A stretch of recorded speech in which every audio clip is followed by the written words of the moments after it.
Bienvenue sur Teach, votre mission d'enseignement et de maturité spirituelle. Maturité, oui, le Seigneur est en train de faire ce travail-là. Il nous fait grandir tous les jours par sa parole pour qu'on devienne des véritables disciples comme Jésus-Christ.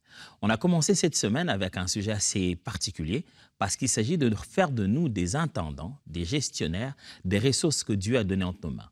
On a parlé de la ressource financière, on a parlé de notre potentiel, on a parlé du temps, on a parlé des relations. Et aujourd'hui, on aimerait parler d'une ressource pas moindre, notre corps.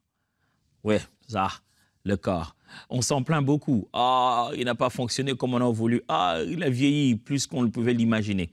Mais Dieu nous a donné ce corps à dessein. Sans ce corps, vous n'êtes pas utile ici sur la terre. Pourquoi Dieu vous a donné un corps qu'il appelle lui-même le temple du Saint-Esprit? Et il dit, celui qui détruit ce corps-là, lui aussi le détruira. Ça devrait être sérieux, l'histoire du corps. Alors, let's teach. Grandissons ensemble.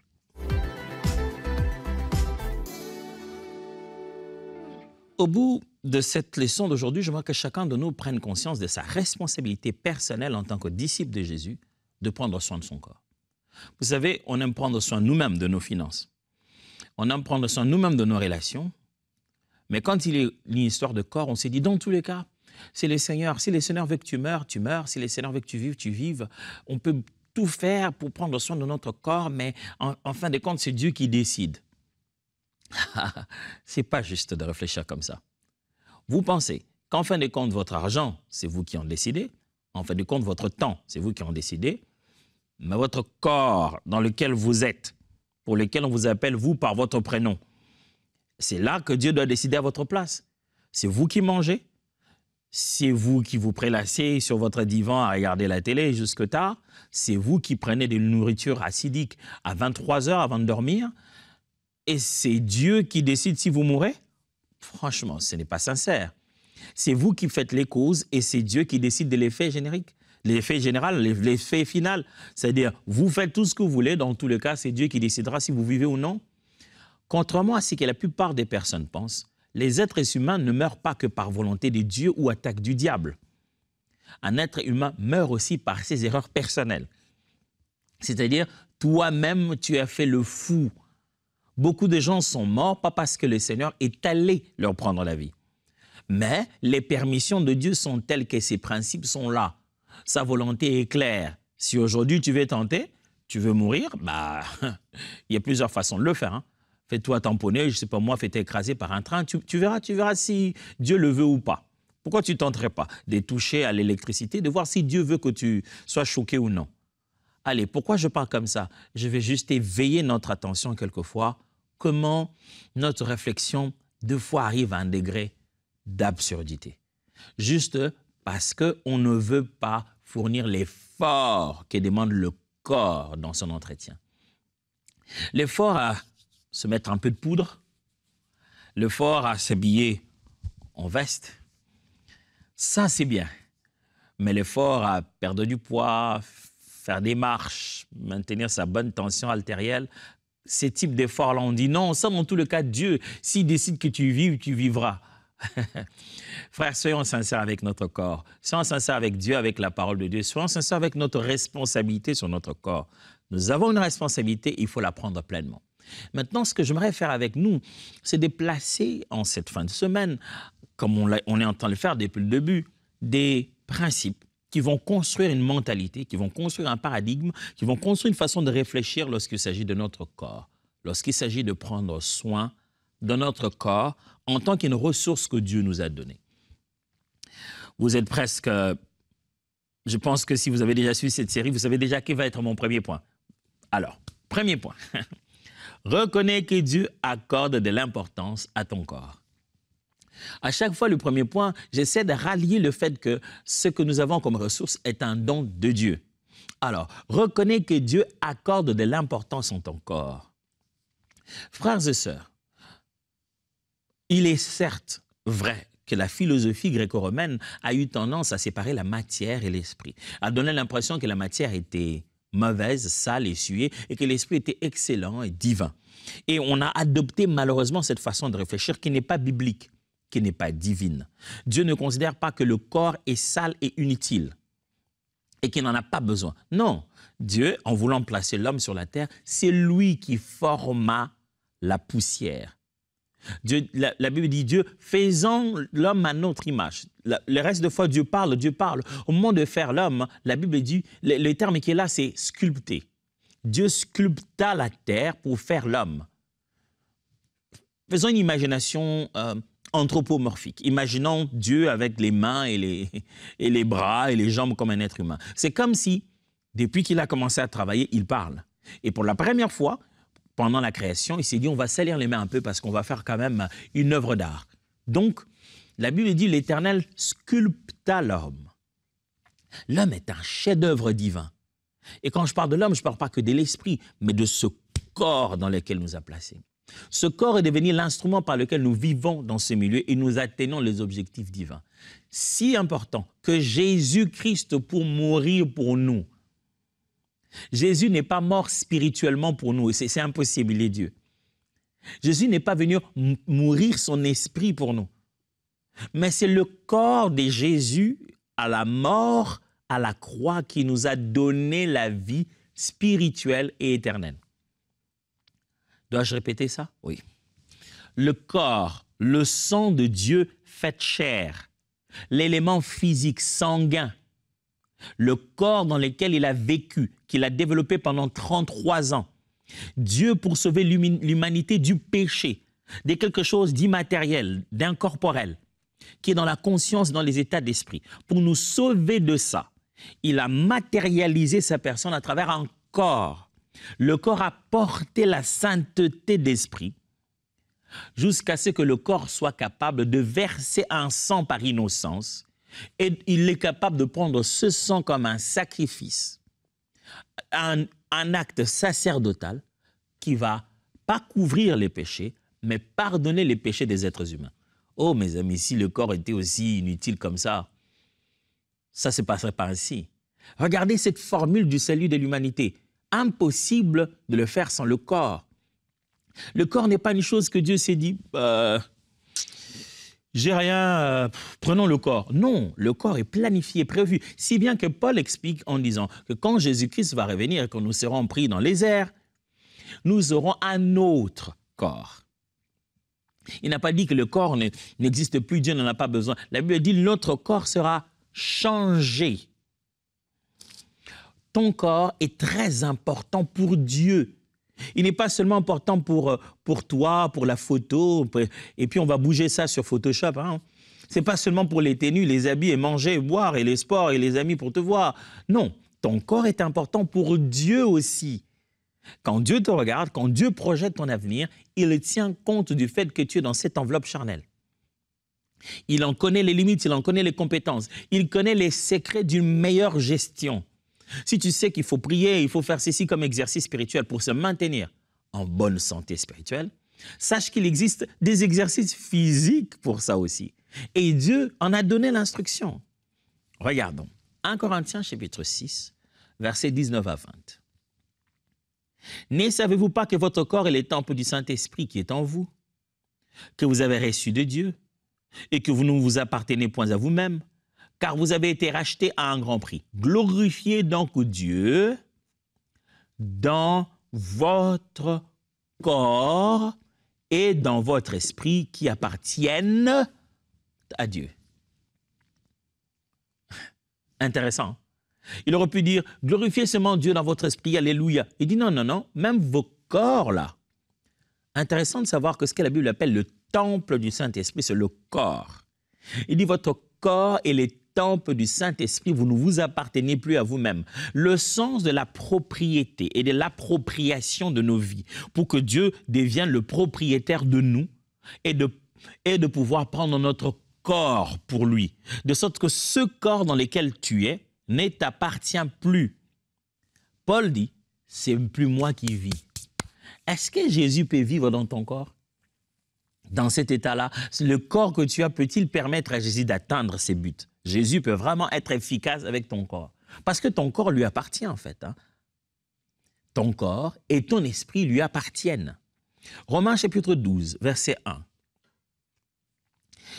Je vous exhorte donc, frères, par les compassions de Dieu, à offrir vos corps comme un sacrifice vivant, sera agréable à Dieu, c'est qu'il sera de votre part un culte raisonnable. À offrir vos corps. On ne parle pas d'argent ici.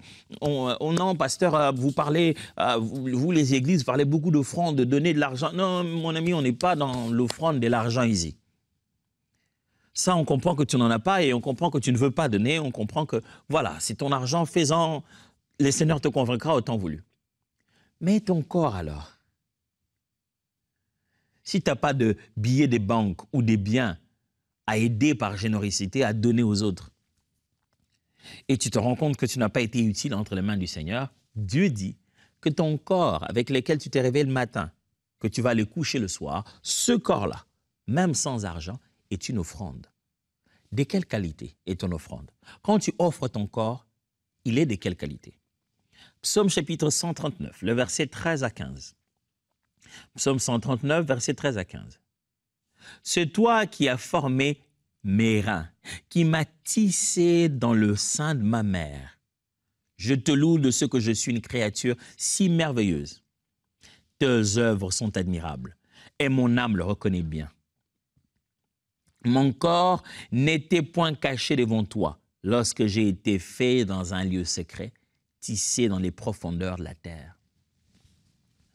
Le psalmiste est en train de rendre grâce à Dieu de ce qu'il le connaît depuis l'entraille de sa mère, et les entrailles de sa mère. Et j'aime ce qu'il est en train de dire ici. Il dit que c'est toi qui m'as tissé. C'est-à-dire, le psalmiste dit, même quand je suis, Dieu n'a pas seulement formé Adam dans le jardin d'Éden, parce que c'est le premier homme, alors Dieu lui-même s'en est occupé. Après, les restes, il s'en occupe plus. Non, le psalmiste montre que pendant que les tissus se forment dans le ventre de la femme, Dieu est en train de tisser l'être humain. Comme ceux qui ont, vous savez, ils ont les aiguilles, ils sont en train de tisser, de tricoter. Dieu est en train de tisser comme ça l'être humain. Et il tisse quoi? Son corps. Ton corps n'est donc pas à l'extérieur de l'équation. Dieu t'a appelé, Dieu t'aime, Dieu te sauve, corps, âme et esprit. Deuxième vérité à savoir, important, lorsqu'on veut savoir comment faire bon usage de son corps et d'y prendre soin. Souvenez-vous, je ne tente pas de vous donner des astuces, mange le matin, sors le soir, non. Je veux d'abord placer une mentalité, un paradigme, une façon de réfléchir sur le bien-être de notre corps. Deuxième point, le secret de la bonne santé est dans l'assiette, le mouvement et le repos. Regardez-les très bien. Le secret de la bonne santé est dans l'assiette, le mouvement et le repos. Ça signifie quoi? Dieu nous veut en bonne santé. Ça, vous devez savoir. Le but de Dieu, ce n'est pas de nous guérir. Le but de Dieu, c'est qu'on ne tombe pas malade. La guérison est une façon de maintenir ses buts. Puis-je répéter ça? Oui, je pense que oui. Le but de Dieu est notre bonne santé et non pas notre guérison. La guérison est le moyen de nous redonner notre bonne santé. Alors, la guérison vient pour nous redonner, restaurer, rétablir ce qui a été donné d'avance. Dieu, ce qu'il veut, ce n'est pas qu'il manifeste qu'il est le Dieu qui te guérit quand tu tombes malade. Dieu, ce qu'il veut, c'est qu'il te donne des instructions que tu respectes pour rester en bonne santé pour toujours. C'est pourquoi il donne des instructions très médicales. Au peuple d'Israël, dit « mangez pas ci, mangez pas ça ». Pourquoi? Parce que la bonne santé est d'abord dans l'assiette. La grande partie des maladies dont nous souffrons vient des choses que nous consommons.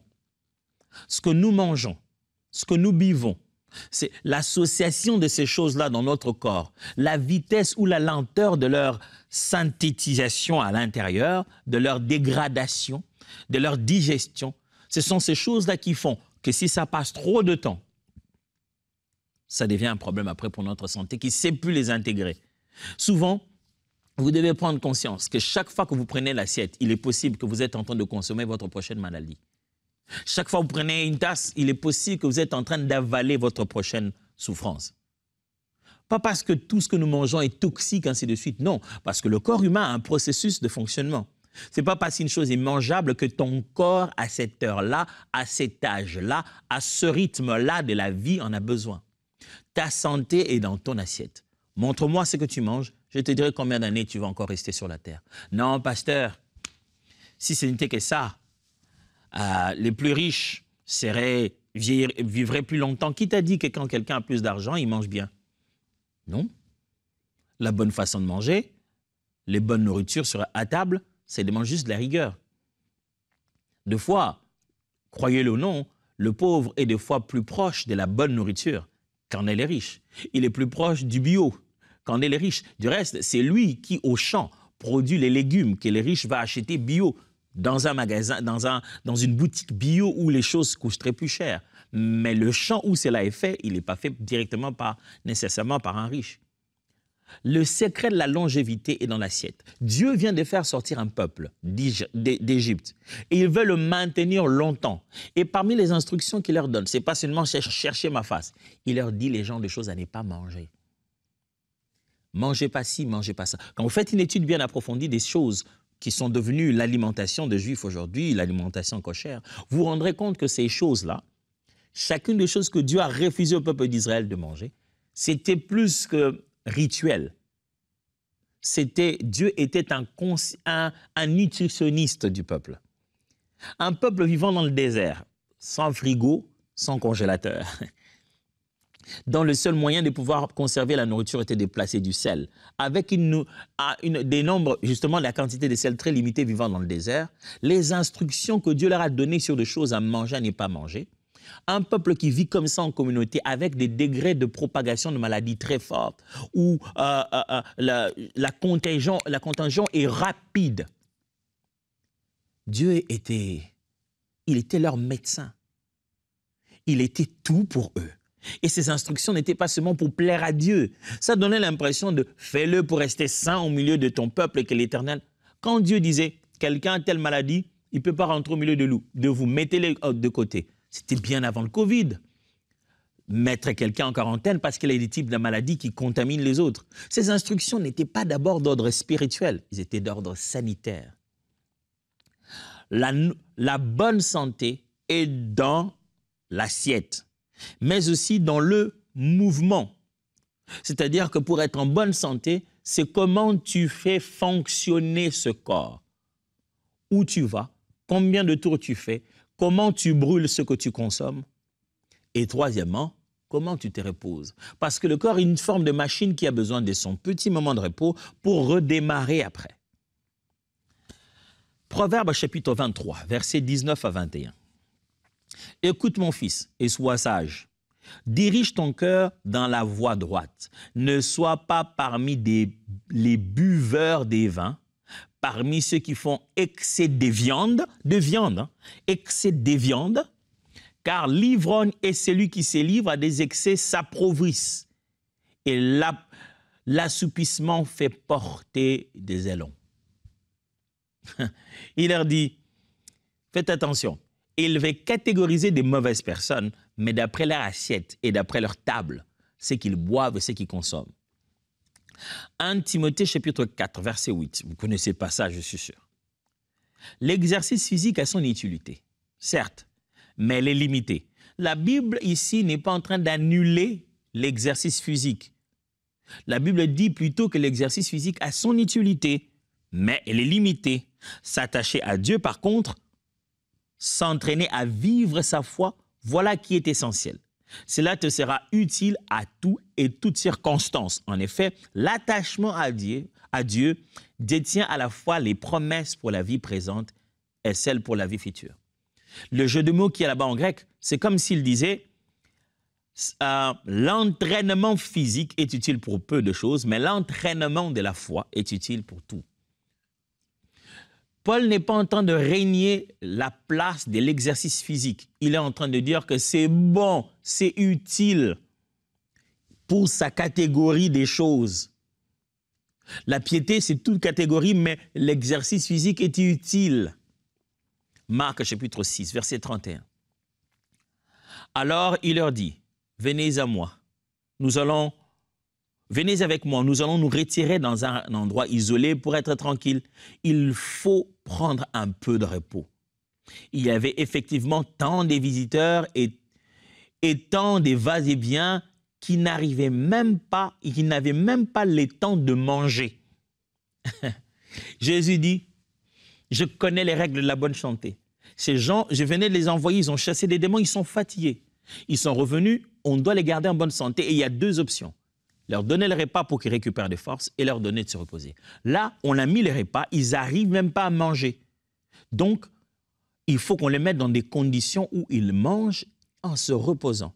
S'ils n'arrivent pas à manger ici, il faut que je les sorte de là, qu'ils aillent se reposer. Jésus-Christ de Nazareth, qui allait des lieux en lieux faisant du bien, qui a envoyé ses disciples, les a rappelés à la maison devenant trop occupée, les a ramenés à un lieu désert pour se reposer.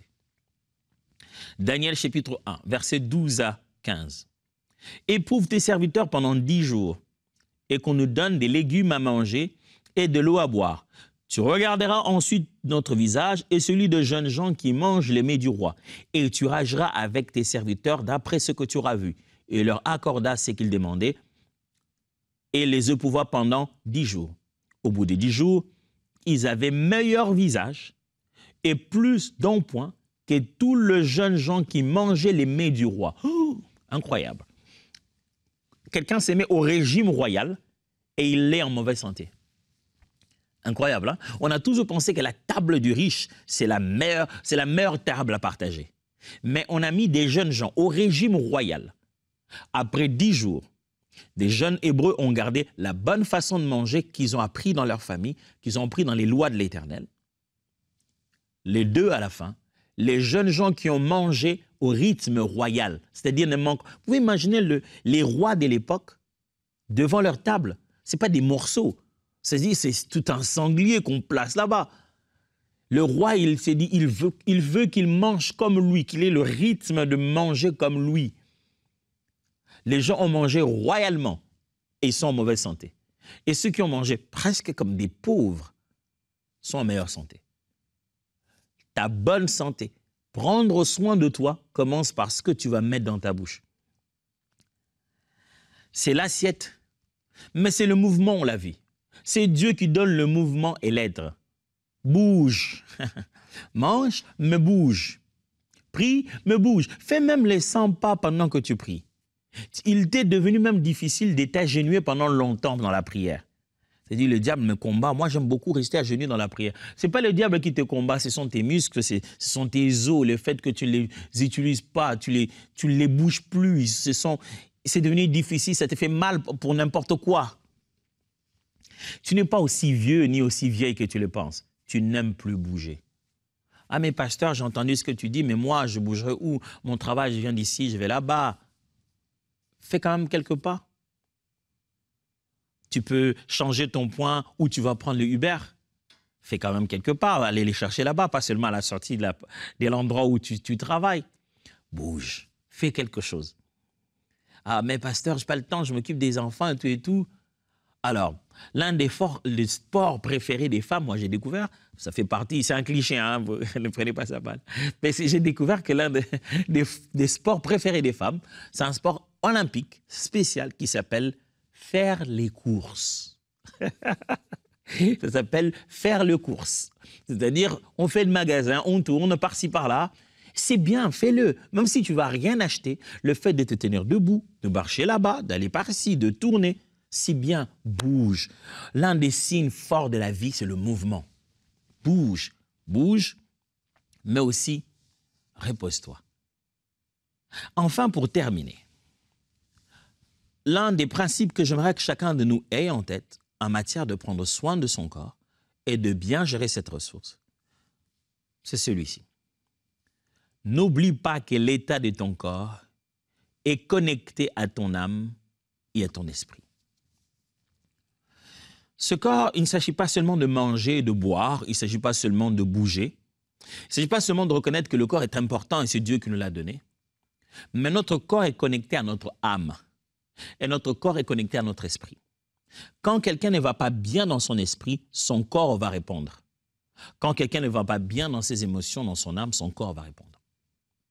N'est-ce pas que le corps fait jaillir des larmes pendant que ta douleur est à l'intérieur? On n'a pas cogné le corps. Dis, mais c'est qu'il m'a fait vraiment, je n'en reviens pas. Tu pleures, ton corps réagit d'un sentiment qui est à l'intérieur. Tu es en plein adoration, alléluia, Dieu, Seigneur, tu es merveilleux. Voilà, tu pleures. Personne ne t'a rien dit, mais ton corps, directement là, par terre, tu t'agenouilles. Pourquoi ton corps réagit pendant que l'activité est spirituelle? Le corps est directement rattaché à l'âme et à l'esprit. 3 Jean, 1, 2 si vous voulez, 3 Jean chapitre 1, verset 2. Bien-aimé, je souhaite que tu prospères à tous égards et sois en bonne santé, comme prospère l'état de ton âme. Il montre qu'il y a un lien. Il dit, mon souhait en moi, c'est que ta bonne santé ressemble à ta bonne santé physique ressemble à ta bonne santé mentale et psychologique et spirituelle. Proverbe 16, verset 24, la Bible dit, les paroles agréables sont un rayon de miel, douces pour l'âme et salutaires pour le corps. Dans une conversation, les choses que tu entends, des bonnes paroles nourrissent non seulement ton âme, même ton corps. C'est-à-dire que dans une conversation, tu peux parler à quelqu'un et lui dire tellement de mauvaises paroles que ça l'alourdit même physiquement. Quelqu'un qui voulait même sortir s'est dit, je ne sors plus, j'ai même plus envie. Ça m'a dégoûté. On peut bombarder quelqu'un des mauvaises paroles et le voilà, il est là, il ne fait plus rien, il ne bouge plus. L'état de ton esprit et l'état de ton âme ont de l'influence sur ton corps. Si tu vas bien dans ton esprit, laisse ça couler aussi dans ton corps. Si tu t'es sanctifié dans ton esprit, laisse ça aussi couler dans ton corps. Jouis de ça aussi physiquement. Et vous serez très étonnés, ce n'est pas de ça que je vous parle aujourd'hui, j'aurai le temps d'en parler un jour. Vous serez très étonné de vous rendre compte que certains caractères qui font un état d'esprit s'apprennent par un exercice physique. L'endurance, la persévérance, ces choses-là peuvent s'apprendre plus vite par un exercice physique que par une longue prédication. Comment être endurant et persévérant? Cette valeur peut entrer dans ta tête à travers un exercice physique que par de longues explications. On apprend aux enfants la continence juste en leur demandant de ne pas faire pipi au lit. Quand tu sens que tu veux faire pipi, lève-toi, va à la toilette, retiens-toi. C'est déjà l'un des premiers principes de la maîtrise de soi et de la continence. Maintenant, tu sais quoi faire de ton corps? J'en suis content. On a fait une semaine exceptionnelle. On a appris comment utiliser à bon escient les ressources que Dieu nous a données. L'argent, les ressources financières, le potentiel que nous avons, le temps, les relations et aujourd'hui le corps. Puis-je prier avec vous pour qu'on finisse cette semaine? Prions. Abba, tu nous as mis intendant de si grandes ressources. Comment peux-tu nous faire confiance? Tu nous connais. Mais si tu nous fais confiance, ce que tu sais, tu nous connais mieux que nous. Et par-dessus tout, tu nous as donné ton esprit pour qu'au-delà de nos potentiels, au-delà de nos capacités, de notre conscience, que nous recevons l'aide nécessaire pour vivre comme tu le veux. Esprit de Dieu, parle à nos cœurs. Donne-nous la bonne stratégie pour être des gestionnaires de toutes ces ressources que tu as mis entre nos mains. Bénis cette fin de semaine au nom précieux de Jésus. Amen. Dieu vous bénisse et à la semaine prochaine. Let's teach. Grandissons ensemble.